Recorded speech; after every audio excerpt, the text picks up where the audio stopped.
또 기도드립니다. 하나님 말씀은 다니엘 3장 8절에서 23절까지 말씀입니다. 다니엘 3장 8절에서 23절까지 말씀 교독하겠습니다. 그때 어떤 갈대아 사람들이 나와 유다 사람들을 참수하니라. 그들이 느부갓네살 왕에게 이르되 왕이여 만수무강하옵소서. 왕이여 왕이 명령을 내리사 모든 사람이 나팔과 피리와 수금과 사명금과 양금과 생황과 및 모든 악기 소리를 듣거든 엎드려 금신상에게 절할 것이라. 누구든지 엎드려 절하지 아니하는 자는 맹렬히 타는 불문불 가운데에 던져넣음을 당하리라 하지 아니하셨나이까. 이제 몇 유다 사람 사드락과 메삭과 아벳느고는 왕이 세워 바벨론 지방을 다스리게 하신 자이거늘 왕이여 이 사람들이 왕을 높이지 아니하며 왕의 신들을 섬기지 아니하며 왕이 세우신 금 신상에게 절하지 아니하나이다. 느부갓네살 왕이 노하고 분하여 사드락과 메삭과 아벳느고를 끌어오라 말하매 드디어 그 사람들을 왕의 앞으로 끌어온지라. 느부갓네살이 그들에게 물어 이르되 사드락 메삭 아벳느고야 너희가 내 신을 섬기지 아니하며 내가 세운 금 신상에게 절하지 아니한다 하니 사실이냐? 이제라도 너희가 준비하였다가 나팔과 피리와 수금과 삼현금과 양금과 생황과 및 모든 악기 소리를 들을 때 내가 만든 신상 앞에 엎드려 절하면 좋거니와 너희가 만일 절하지 아니하면 즉시 너희를 맹렬히 타는 불뭇불 가운데에 던져 넣을 것이니 능히 너희를 내 손에서 건져낼 신이 누구이겠느냐 하니. 사드락과 메삭과 아벳느고가 왕에게 대답하여 이르되 느부갓네살이여 우리가 이 일에 대하여 왕에게 대답할 필요가 없나이다. 왕이여 우리가 섬기는 하나님이 계시다면 우리를 맹렬히 타는 풀물글 가운데서 능히 건져내시겠고 왕의 손에서도 건져내시리이다. 그렇게 하지 아니하실지라도 왕이여 우리가 왕의 신들을 섬기지도 아니하고 왕이 세우신 금 신상에게 절하지도 아니할 줄을 아옵소서. 느부갓네살이 분이 가득하여 사드락과 메삭과 아벳느고를 향하여 얼굴빛을 바꾸고 명령하여 이르되 그 불못불을 뜨겁게 하기를 평소보다 7배나 뜨겁게 하라 하고 군대 중 용사 몇 사람에게 명령하여 사드락과 메삭과 아벳느고를 결박하여 극렬히 타는 불못불 가운데 던지라 하니라. 그러자 그 사람들을 겉옷과 속옷과 모자와 다른 옷을 입은 채 결박하여 맹렬히 타는 풀무불 가운데에 던졌더라. 왕의 명령이 엄하고 풀무불이 심히 뜨거움으로 불꽃이 사드락과 메삭과 아벳느고를 붙든 사람을 태워 죽였고 이 세 사람 사드락과 메삭과 아벳느고는 결박된 채 맹렬히 타는 풀무불 가운데에 떨어졌더라. 아멘. 다니엘 3장 말씀은 우리가 읽진 않았지만 1절을 보시면 이렇게 시작을 합니다. 느부갓네살 왕이 금으로 신상을 만들었으니. 그러니까 느부갓네살 왕이 금 신상을 만든 것으로 오늘의 이야기가 시작됩니다. 그런데 이 이야기가요, 앞서 2장을 생각하면은 좀 당혹스럽게까지 합니다. 왜 그렇습니까? 느부갓네살 왕이 2장에서 어떤 일이 있었죠? 꿈을 꾸었습니다. 그런데 아무도 그 꿈을 해석해 줄 만한 사람이 없었습니다. 그도 그럴 만한 것이 느부갓네살 왕 자신조차도 그 꿈의 내용을 명확하게 기억하지 못했던 것 같고요. 그래서 해석하는 자들에게 꿈의 내용도 일러주지 않으면서 해석해내라 하니 누구인들 그 꿈을 온전히 해석해 줄 수 있었겠습니까? 억지였죠. 그런데 누가 그 꿈을 해석을 해 주었습니까? 다니엘이 해 주었어요. 하나님께서 모든 은밀한 것들을 아시는 하나님께서 다니엘에게 정확하게 느부갓네살 왕이 꾸었던 꿈이 무엇인지도 일러주었을 뿐만이 아니라 그 내용도 알려주셨습니다. 머리는 금이요, 어깨와 팔은, 가슴과 팔은 은이요, 그리고 배와 넓적다리는 놋이요. 그리고 밑에 종아리부터 다리는 물론 발은 진흙과 섞여 있진 하지만은 그 다음 시대는 쇠로 된 그런 큰 신상을 꿈꾸었는데 그 신상은 장차 하나님께서 역사를 어떻게 움직여 가실 것인지를 미리 보여준 미래의 모습이다라는 것을 알게 되었습니다. 그 꿈 때문에 몇 날 며칠을 잠도 못 이루고 번민하던 그런 느부갓네살 왕이었기 때문에 다니엘의 그 해석을 듣고는 그 꿈을 알게 하신 여호와 하나님을 경배하죠. 물론 자신의 하나님으로 그렇게 고백하지는 않습니다마는 다니엘의 하나님을 높이며 다니엘을 온 나라의 왕 다음 가는 그런 권력자로 세우시고 또 그의 세 친구 사드락과 메삭과 아벳느고 이 세 친구들도 바벨론 제국의 온 도를 다스리는 그런 높은 지위의 사람들로 삼습니다. 그러니까 방금 앞에 읽었던 2장의 사건을 생각을 한다라면은 만약에 여러분 같으면은 느부갓네살 왕의 입장이라면 어떻게 반응을 해야 하겠습니까? 그 정도면은 겸손하게 진정한 역사의 주인이신 하나님을 경외하고 그 하나님을 예배하는 것이 올바른 반응이지 않습니까? 그런데 그렇게 하지 않았더라고요. 분명히 하나님께서는 마지막 때가 되면은 그 사람의 손으로 다듬지 아니한 커다란 뜨인 돌이 일어나서 그 거대한 신상을 쳐서 부술 것이라. 그러니까 메시아가 오셔서 세상의 역사들을 끝낼 것이라. 그렇게 분명히 미래에 대한 해석을 보여주셨음에도 불구하고 느부갓네살 왕은 뭐라고요? 거대한 금신상을 만들었다라는 겁니다. 왜 간혹 우리나라도 보면은 고속도로 그렇게 다니다 보면은 거대한 그런 불상 같은 데 세워진 곳 간혹 있지 않습니까? 그러니까 이 느부갓네살 왕이 세운 그 60규빗의 높이의 신상이라 그랬습니다. 그러니까 한 27m 정도 되거든요. 오늘날 건물로 치면 9층, 10층 그 정도 높이의 신상을 세운 겁니다. 정확하게 어떤 모양인지는 밝히고 있지 않으니 알 수가 없습니다. 그러나 분명한 것은 14절에 보면은 느부갓네살 왕이 내 신, 내가 세운 금신상이라 분명히 이렇게 말한다라는 거예요. 모르겠어요. 자기가 꾼 꿈이 워낙 강렬한 인상을 남겼기 때문에 그래서 이 신상을 만들었는지는 모르겠습니다만은 왜 그 신상을 만들었겠습니까? 결국에는 하나님께서 역사를 움직여 가시는, 진행해 가시는 주인이시다라는 것을 들었으면서도 그 마음 가운데는 뭐라고요? 그 머리에 해당하는 자신의 제국이, 자신의 나라가 영원하기를 바라는 그런 욕심으로 인해서 그 신상을 세웠다라는 겁니다. 그 북한의 망경대 신상 있잖아요. 김일성, 김정일 그 신상 있습니다만은 그 북한뿐만이 아닙니다. 그런 독재가 있고 특히 그 공산주의 나라 가운데 레닌도 보면은요, 예전에 그 소련 곳곳에 그 자기 신상 세웠었고요. 마오쩌둥도요, 중국 곳곳에 그 자기 신상을 세웠었다 그러거든요. 왜 그런 통치자들이 그런 한결같이 비슷한 모습을 보이겠습니까? 그것이 통치에 유용하더라는 거예요.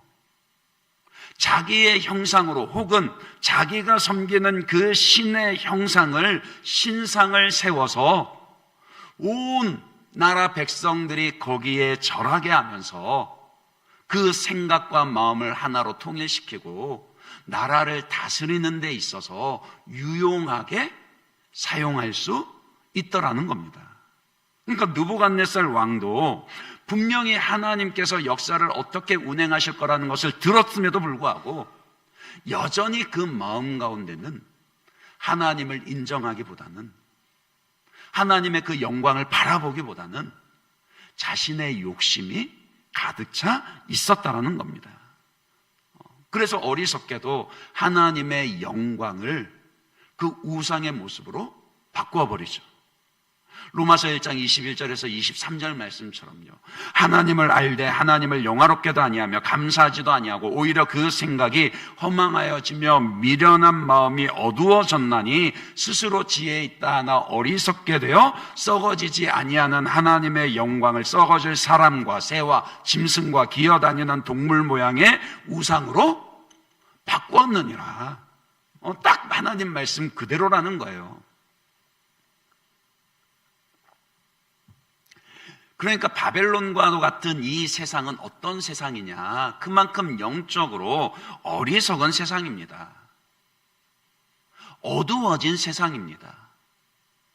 하나님을 분명히 그 다니엘의 꿈의 해석을 통해서 하나님을 분명히 들었음에도 불구하고 하나님을 인정하기보다는 계속해서 부인하려 하는 그런 세상이라는 거예요.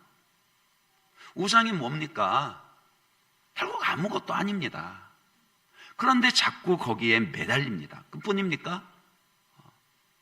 하나님을 부인하는 어리석은 세상일 뿐만이 아니라 끊임없이 하나님을 반역하는 그런 세상이죠.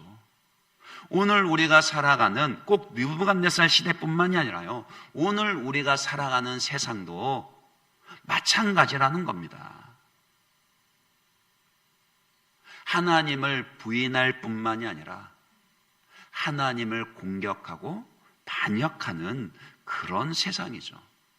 게다가 자기들과 같지 않으면 위협합니다.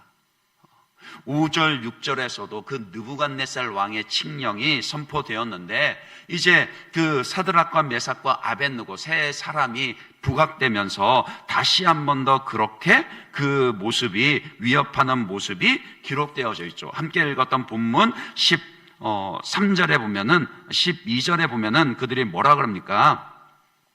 10절부터 13절까지 말씀 보시면, 왕이여 왕이 명령을 내리사 모든 사람이 나팔과 피리와 수금과 사명금과 양금과 생황과 및 모든 악기 소리를 듣거든 엎드려 그 금신상에게 절할 것이라. 누구든지 엎드려 절하지 아니하는 자는 맹렬히 타는 풀무불 가운데 던져 넣음을 당하리라 하지 아니하셨나이까. 그러니까 단순히 금신상만 세우고 누구라도 와서 절하라, 그렇게 하나님을 부인하고 하나님을 자기만 공격하는 게 아니라 누구라도 다 와서 무조건 그 금신상 앞에 절하게 위협한다라고요. 만약에 절하지 않으면은 어떻게 한다고요? 뜨거운 풀무불 가운데 던져 넣어 버린다. 이런 위협을 가하고 있습니다. 그러니까 오늘날도 마찬가지라고요. 물론 세상이 적어도 우리나라 대한민국에서는 예수 믿는 것 때문에 이처럼 직접적인 핍박을 가하지는 않습니다. 그러나 끊임없이 세상은 우리에게 무엇을 요구하죠? 하나님이 최고의 자리에 있는 것을 허락하지 않으려 듭니다. 우리가 예수 믿는 것 때문에 직접적인 핍박은 받지 않아요.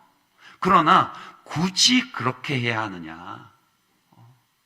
그러니까 직장 생활을 하더라도 예수 믿는 것 가지고 직장 생활하면서 부당한 해를 입지는 않습니다. 그러나 우리가 하나님을 전적으로 나의 주로 최고의 자리에서 모시고 경외하려고 할 때는 굳이 그렇게까지 해야 하느냐? 많은 부분에 있어서 타협하게 만들죠. 예배를 드림에 있어서도 타협하게 만들고요. 우리로 하여금 신앙에 있어서 하나님을 믿더라도 한 걸음 물러서서 하나님의 최고의 위치가 아니라 그 다음 가는 위치로요. 돈보다는 다음 가는 위치로, 자녀보다는 다음 가는 위치로, 건강보다는 다음 가는 위치로, 직장보다는 다음 가는 위치로, 관계보다는 다음 가는 위치에 하나님을 두고 섬기라. 그런 식으로 우리를 위협하는 세상이라는 거예요. 가만 한번 보십시오. 그럴 겁니다. 그런 세상에서 오늘 우리에게 필요한 신앙은 무엇일까요? 바로 오늘 본문에 등장하는 다니엘의 세 친구, 사드락, 메삭, 아벳느고. 사실 이거는 이방인의 식으로 부르는 이름이니까 히브리식으로 하면은 하나냐, 미사엘, 아사랴, 이 세 친구가 보여주는 믿음이 필요하다라는 거예요. 그 믿음을 한마디로 이야기하면 그 믿음은 어떤 믿음입니까? 그리 아니하실지라도 믿는 믿음이라는 겁니다. 그런데 아마 이 다니엘 3장에 이 하나냐, 미사엘, 아사랴의 그리 아니하실지라도의 믿음은 익히 많이 들어보셨을 겁니다. 그런데 너무 익히 들어보다 보니까 그 의미에 대해서는 좀 곰곰이 생각을 해보지를 못하는 것 같기도 해요. 그래서 오늘 이 시간에는 이 그리 아니하실지라도의 신앙이 어떤 의미를 담고 있는지 그것을 함께 살펴보며 우리가 그 신앙을 본받아 가기를 원합니다. 첫 번째로는요, 이 그리 아니하실지라도의 신앙은 분별하는 신앙이라는 거예요. 우리가 바벨론과도 같은 세상에서 이 그리 아니하실지라도를 지키는 신앙을 가지기 위해서는 하나님의 뜻과 나의 욕심을 분별할 수 있는 그런 분별력을 가져야 합니다. 먼저 오늘 본문 17절 말씀을 다시 한번 더 읽어볼까요? 이 17절 말씀이 해석의 유의를 좀 해야 되는 그런 본문입니다. 9절입니다. 17절 말씀 여러분 한번 더 읽어봐 주세요. 같이 읽습니다. 시작. 왕이여, 우리가 섬기는 하나님이 계시다면 우리를 맹렬히 타는 불물불 가운데에서 능히 건져내시겠고 왕의 손에서도 건져내시리이다. 예, 요 구절 잠시만 띄워주세요. 여기에 보시면은 그 세 친구가 뭐라고 고백을 하고 있습니까? 느부갓네살 왕에게, 왕이여, 우리가 섬기는 하나님이 계시다면, 요 표현을 좀 주의하셔야 한다라고요. 이 표현은 개역개정에서 번역을 하면서 이렇게 번역을 해놓았거든요. 앞서 개역한 걸 예전에 우리가 보던 성경에서는 이 17절을 어떻게 번역을 했냐라면요, 만일 그럴 것이면 왕이여, 우리가 섬기는 우리 하나님이 우리를 극렬히 타는 풀무불 가운데서 능히 건져내시겠고 왕의 손에서도 건져내시리이다. 그러니까 이전 번역에 보면은 만약에 하나님이 계시다면이라고 이렇게 표현하지 않는다라는 거예요. 다른 번역본도 그렇습니다. 우리말 성경에도 보시면은 만약 우리가 절하지 않을 경우 우리가 섬기는 하나님께서 우리를 활활 타는 불구덩이 속에서 건져주실 것입니다. 그분이 우리를 왕의 손에서 구해내실 것입니다. 그러니까 그 조건이요, 하나님이 계시면 우리를 건져주실 것이다, 이런 식의 조건을 거는 믿음이 아니다라는 거예요. 그 말은 무슨 말이냐면요, 그러니까 오늘 요 개역 개정의 표현대로 하면은 하나님이 계신지 안 계신지 확신할 수는 없지만 정말 하나님이 계시다면 우리를 건져주실 겁니다. 사실 이런 의미로 해석을 하기가 쉽거든요. 근데 그런 의미가 아니라는 거예요. 하나냐, 미사엘, 아사랴가 그런 의미로 지금 자기들의 목숨을 걸고 이 신앙을 지키고 있지 않습니다. 하나님이 계실란가 안 계실란가? 이런 믿음 가지고 어떻게 왕의 명령을 거역하고 자기 목숨을 걸 수 있겠습니까? 그러니까 그런 의미가 아니라는 거예요. 하나님께서 지금 뜨거운 풀무불 가운데 던져 넣을 거라는 이 위협 가운데서 우리를 지켜주시고 구원하실 것이다. 이 믿음을 고백하는 것은 하나님이 계시냐 안 계시냐 이 문제가 아니라 하나님의 의지에 달린 문제다. 이런 고백이라는 거예요. 그러니까 좀 더 정확하게 얘기하면은 하나님께서 왕이 아무리 우리를 풀무불에 던져 넣는다 한들 하나님께서 우리를 구원하시고자 하신다라면은 능히 우리를 그 풀무불에서도 건져내실 것이고 왕의 손에서도 우리를 건져내실 것입니다. 이런 고백이라는 거예요. 그러니까 17절을 이 신앙의 고백으로 먼저 명확하게 이해를 하고 그리고 이어서 18절을 한번 보도록 하겠습니다. 이제 방금 말씀드렸던 그리 아니하실지라도의 신앙인데 18절 말씀 다시 한번 더 읽어봅니다. 같이 읽습니다. 시작. 그렇게 하지 아니하실지라도 왕이여 우리가 왕의 신들을 섬기지도 아니하고 왕이 세우신 금신상에게 절하지도 아니할 줄을 아옵소서. 예.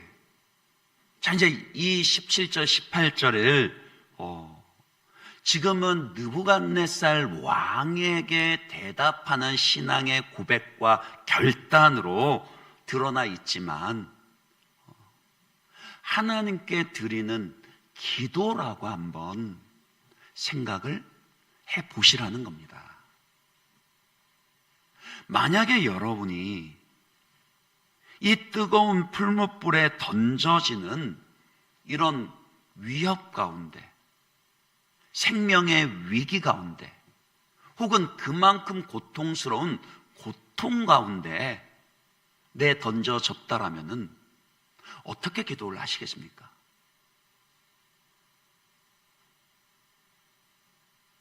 안 던져져서 모르시겠어요? 살려주십시오. 이렇게 기도할 거 아닌가요? 하나님 살려주십시오. 그리하시 아니하실지라도 하나님 알아서 해주십시오. 이렇게 기도하시겠습니까? 그러니까 우리 그리하시 아니하실지라도 라는 신앙에 분별력이 필요하다라는 의미가 바로 그런 의미입니다. 이 고백, 신앙 고백을 하는 배경을 한번 생각을 해 보시라는 거예요. 너무나도 절박하고 너무나도 빨리 벗어나고 싶은 그런 고난과 위기 가운데 뭐라고 기도를 하시겠습니까? 내 욕심일지 모르늘라도 마음에 있는 소원 그대로 뭐라고요? 살려주십시오.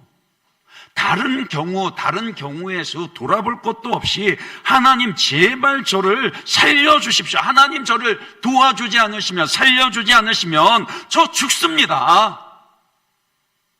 다른 경우의 수는 없습니다. 이렇게 기도할 거 아닙니까?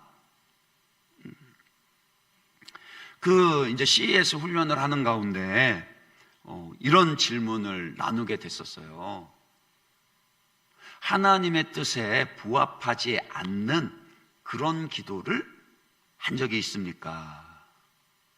대표적인 예를 들면 그런 거죠. 내가 생각해도 시험 공부를 충분히 하지 않았어요. 그런데 시험 치기 전날에 여러분은 그러면 뭐라고 기도를 하시겠습니까? 하나님, 제가 아시죠? 공부 제대로 안 했습니다. 성적 주시려면 주시고 말라면 말고 이렇게 기도하시겠습니까? 여러분의 자녀가 부모 눈에 보기에 생전 공부 안 했다고 해서 내일 모레 수능인데 하나님 저놈의 시키는 공부도 제대로 안 했는데 무슨 염치로 좋은 성적 기대하겠습니까? 그냥 알아서 성적 주십시오. 이렇게 기도하시겠습니까? 아니잖아요. 그러니까 그 절박함이라는 거예요. 때로는 우리의 욕심이요, 우리의 머리에 생각할 때 어쩌면은 아니다 싶더라도 그 절박한 순간에 우리는 충분히 뭐라고요? 우리의 마음의 간절함을 따라서 기도할 수 있습니다. 그렇게 기도하셔도 됩니다. 왜요? 하나님이 우리의 좋은 아빠가 되어 주시기 때문이에요. 물론 그 말이 우리가 그렇게 기도한다고 해서 하나님이 그 기도대로 다 들어주시는 것은 아닙니다.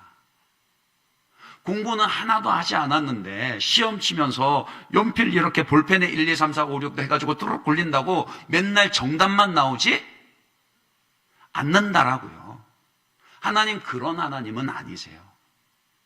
그러니까 우리가 하나님의 뜻을 분별함에 있어서는 하나님이 정직하신 하나님이시라는 거, 신실하신 하나님이시라는 거, 심은 대로 거두게 하시는 하나님이시라는 거 분명히 알아야 합니다.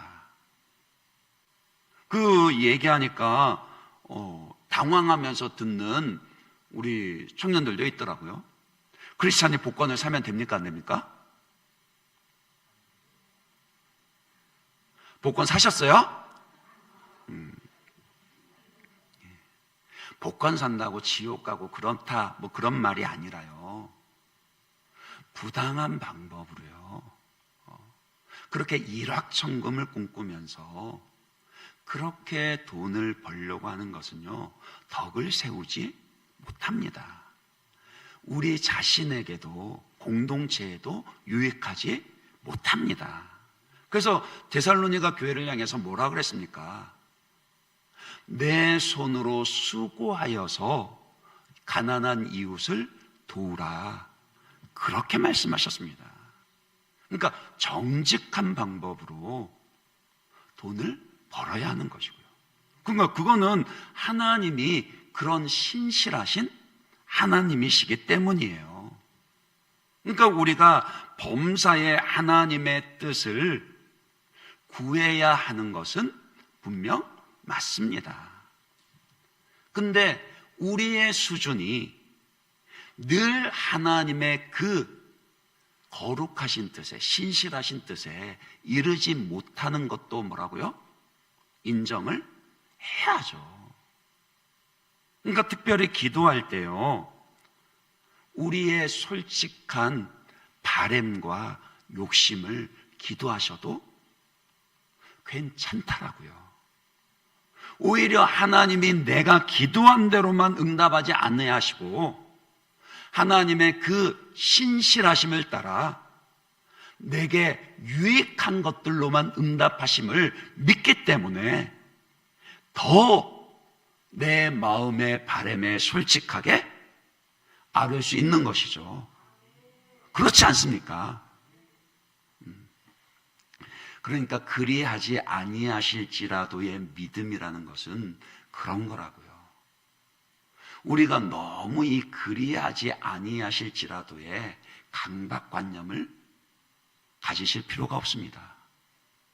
내 신앙의 수준은 그 정도가 안 되는데 하나님의 뜻을 생각한답시고 오늘 지금 눈앞에 풀무불의 그 뜨거운 가운데서 나의 그 간절함들, 나의 그 바램들을 그냥 억누르고 아닌 것처럼 하면서 그러실 필요가 없다라고요.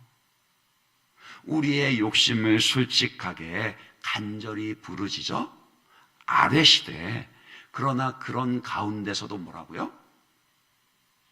나의 수준을 정직하게 인정하고 바로 거기에서부터 하나님의 그 선하시고 기뻐하시고 온전하신 뜻이 무엇인지를 분별해 가면 되는 겁니다.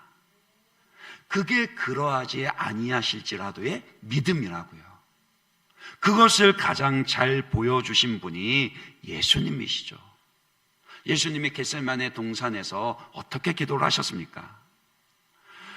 내 아버지여, 만일 하실만 하시거든 이 잔을 내게서 지나가게 하옵소서. 그러나 나의 원대로 마옵시고 아버지의 원대로 되기를 원하나이다.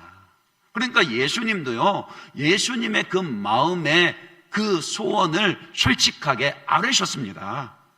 이 잔을 지나갈 수 없다라는 것, 십자가의 그 고난을 감당해야만 한다라는 것, 예수님이 더 잘 아셨어요. 그럼에도 불구하고 하나님께 기도할 때는 어떻게 기도하셨다고요? 그 마음의 소원 그대로요. 마음의 그 간절함 그대로 이 잔을 할 수만 있으면 내게서 지나가게 해주십시오. 그러나 내 원대로 마시옵고 아버지의 원대로 되기를 원하나이다. 이게 오늘 다니엘의 세 친구 하냐냐, 미사엘, 아사랴가 보여주는 그리하지 아니하실지라도의 믿음이고 그 분별력이라는 겁니다. 그리고 두 번째로요, 그리하지 아니하실지라도의 믿음은 타협하지 않는 신앙입니다.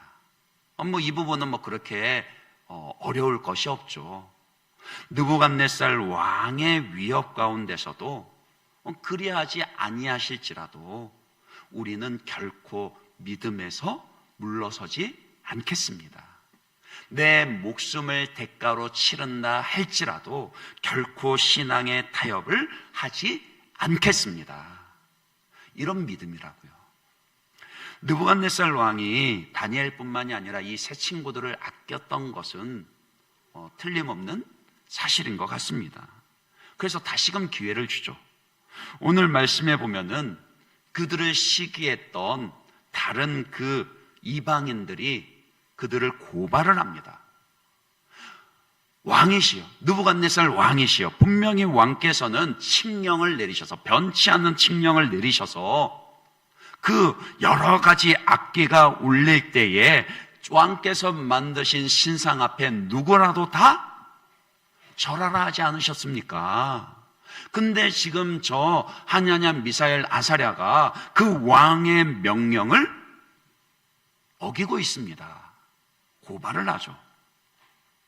제국의 황제 같으면은 만약에 이런 고발을 들었으면은, 그리고 또 그 사실관계가 확인이 되었다라면 어떻게 반응을 하겠습니까? 뭐라고?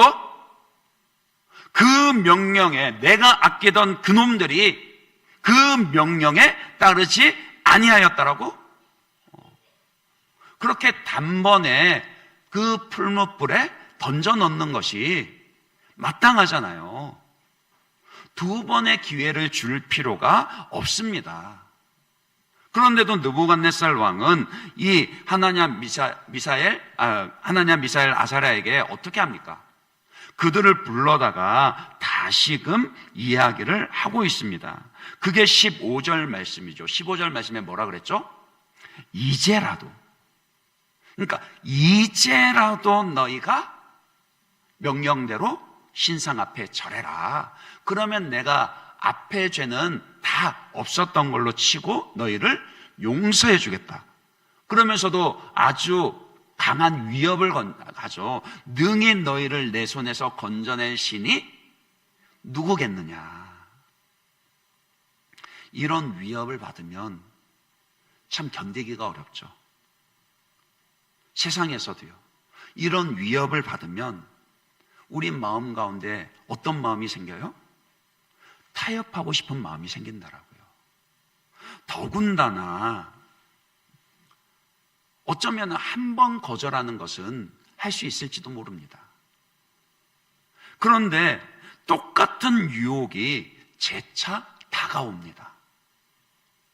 그러니까 왕이 그 왕의 호의를 가장해서요, 한번 내가 신앙의 절개를 지켰더니 왕이 다시금 용서를 해주면서 이제라도 준비를 하였다가 나팔과 피리와 수금과 사명금과 양금과 생황과 및 모든 악기의 소리를 들을 때 내가 만든 신상 앞에 엎드려 절하면 좋거니와. 이러면은 안 헷갈리겠어요?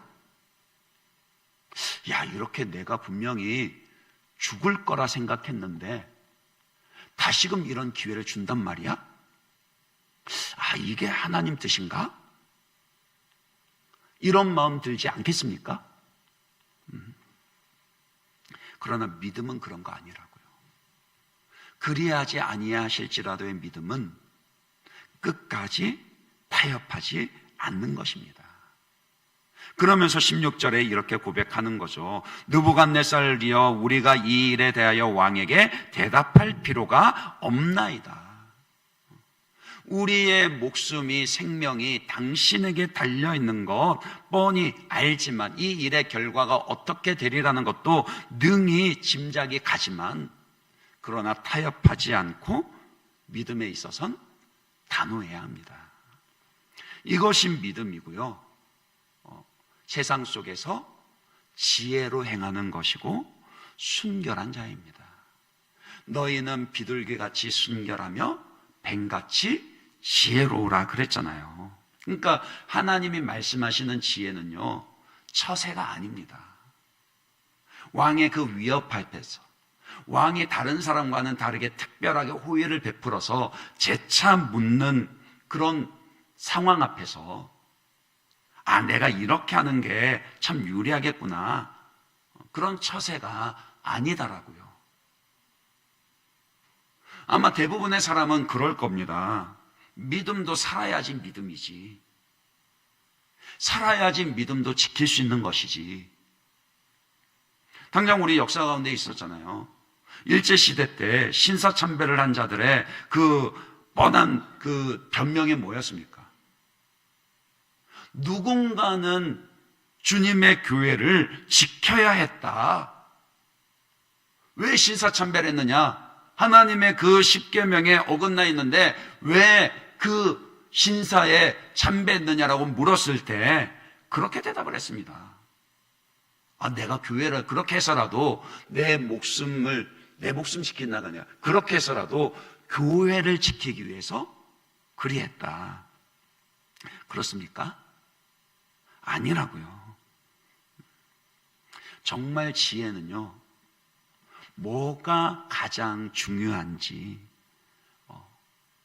무엇을 타협하고 무엇을 타협하지 말아야 하는지, 어디에서 물러서면 안 되는 것인지를 분별하고 지켜내는 것, 그것이 지혜입니다. 그러니까 믿음에는 그런 지혜 있는 분별력이 있어야 할 뿐만이 아니라 또 그것을 분별했으면 타협하지 아니하고 지켜낼 수 있어야 한다라고요.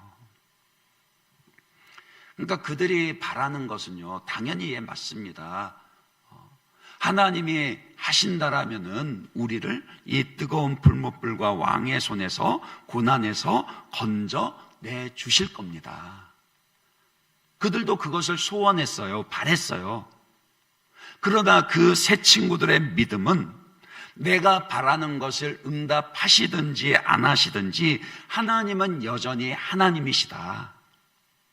그게 그들의 믿음이었더라고요. 이해 가시나요? 그들의 소원은 고난에서 건져주시는 것이었지만 그들의 믿음은 고난에서 건짐을 받든지 아니하든지 여전히 하나님만이 내 하나님이시다. 그게 그들의 믿음이었다라는 겁니다. 그리하지 아니하실지라도는 그렇게 타협하지 않는 믿음입니다. 마지막으로 그리하지 아니하실지라도의 믿음은 하나님의 절대적인 주권을 신뢰하는 믿음입니다. 그러니까 상황은 분명해요. 상황은 그 느부갓네살 왕의 손 아래에서 뜨거운 풀물불과 같은 그런 생명의 위협 앞에 고난에 처하게 되었습니다. 그러나 다니엘의 세 친구들이 믿고 바라보았던 것은 무엇이죠? 하나님이 다스리신다.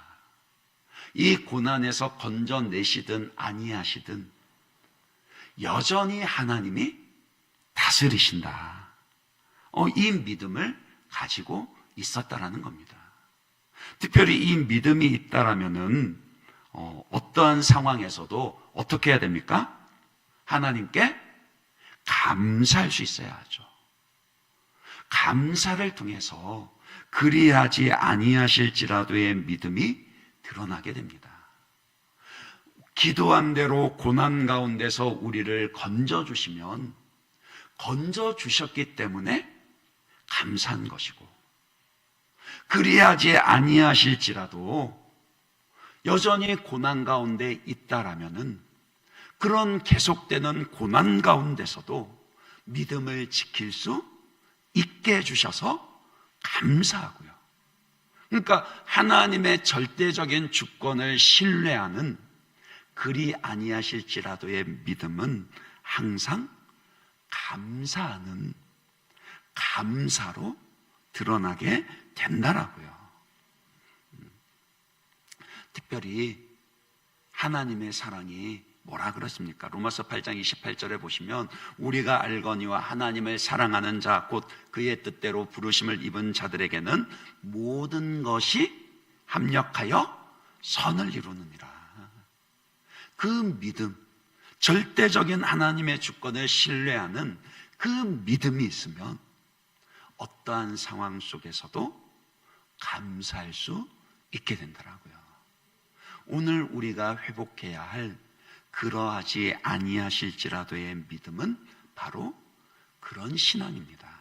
말씀을 맺겠습니다. 우리가 살아가고 있는 세상도 하나냐, 미사엘, 아사랴가 그 생명의 위협을 당했듯이 우리를 위협하는, 그러니까 우리의 신앙을 위협하는 바벨론과도 같은 세상입니다. 그렇기 때문에 우리에게도 그들이 보여준 그렇지 아니할지라도의 이 믿음의 결단이 필요하다라는 거예요. 특별히 내 욕심인지 하나님의 뜻인지를 분별하시되 지금의 내 마음의 소원을 그대로 아뢰는 가운데 하나님의 뜻을 분별하기까지 자라가는 그런 믿음이 있어야 하는 것이고요. 그러면서도 하나님의 뜻이 명확하게 깨달아졌을 때는 추워도 물러섬이 없이 타협하지 않는 그런 믿음이 있어야 하고, 오히려 어떠한 상황 속에서도 하나님께 감사함으로 하나님의 절대적인 주권을 신뢰하는 그 믿음을 가져야 한다라는 것입니다. 저와 여러분도 그러하지 아니하실지라도의 이 믿음을 굳건히 가지심으로 이 바벨론과도 같은 세상 가운데서도 하나님의 영광을 경험하고 보여줄 수 있게 되기를 주님의 이름으로 축원합니다. 우리 이 시간 주신 말씀 생각하면서 이 찬양 고백하기를 원합니다. 우리 믿음으로 함께 고백하겠습니다. 하나님은 늘 보십니다.